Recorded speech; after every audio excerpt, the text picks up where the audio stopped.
on my way now to do another scene stop at a place in that's still around. It's been seemingly been around forever. There was a show in 1992. It was supposed to be DOWNCAST, CHORUS of Disapproval, BLOODLINE, and it was going to be STRIFE and House of Suffering.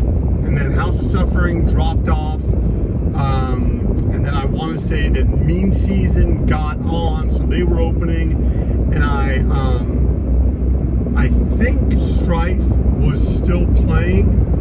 I'm not sure, but I know that the rest of the bill was fairly set. BLOODLINE, CHORUS of Disapproval, and then there was some issues before the show because there was an age limit, and that's the thing, about shows. Generally, no age limits, all ages. And there was an age limit. I want to say the age limit was 16. So, there was some thought about this, but not a lot of thought. Anyway, the show starts off. Mean Season are playing. I hadn't seen them. They used to be called Have No Part. They changed from what they had been. And, they were pretty good. It was a different kind of sound, a lot more metal. And then it comes down the pike.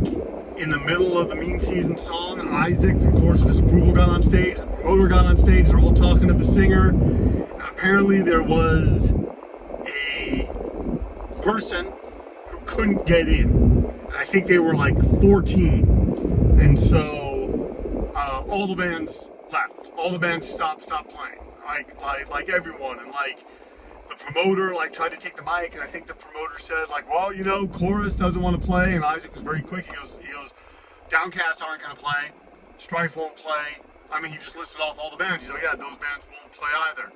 And literally in seconds, the show was done. And I remember going up to Igby because Igby had put on the show, and I was like, hey, what's up? He was like, I don't want to even talk right now because it was his show. He put it on, put on all these flyers, done all this work.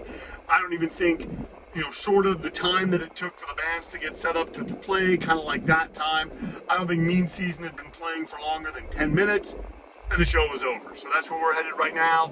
Probably not going to be able to go inside, but just sort of do a little outside shot of the place. Okay. So here's where the El Nuevo Monterey Club was. I remember you park over there, and then you go in over here, and it said El Nuevo Monterey across the top. Obviously doesn't say that now. And yeah, I just remember this is where that show was. It was very interesting because from what I understand, there was only 2 hardcore shows here, although I'm probably wrong. There were probably other punk shows, but for hardcore shows or hardcore related, before the El Nuevo show, there was a show with Rage Against the Machine, this band 13, and Lidsville. And Lidsville were the ex-gentlemen who did Instead. And then after that, there was the show here, the aborted show with DOWNCAST, CHORUS of Disapproval, BLOODLINE, Strife, Mean Season. So those were the only 2 that I know of. And I remember calling Joe Nelson, because I think Trigger Man was supposed to be doing a show there. And I remember, I think I came down here and nothing was happening. And because it's, right around the corner, because this is in Santa Ana, I lived in Fountain Valley, and there was just nothing happening. And Joe goes, yeah, after that hardcore show and everyone bailed, they are not doing any more shows there. So this is El Nuevo Monterey. You going over there, I think you kind of just sort of walk in. There was the bar area and the bands played in the back, and that's that. And yeah, sorry that it used to be painted. It said El Nuevo Monterey across the front, or I think it may have said it over here on this thing. But yeah,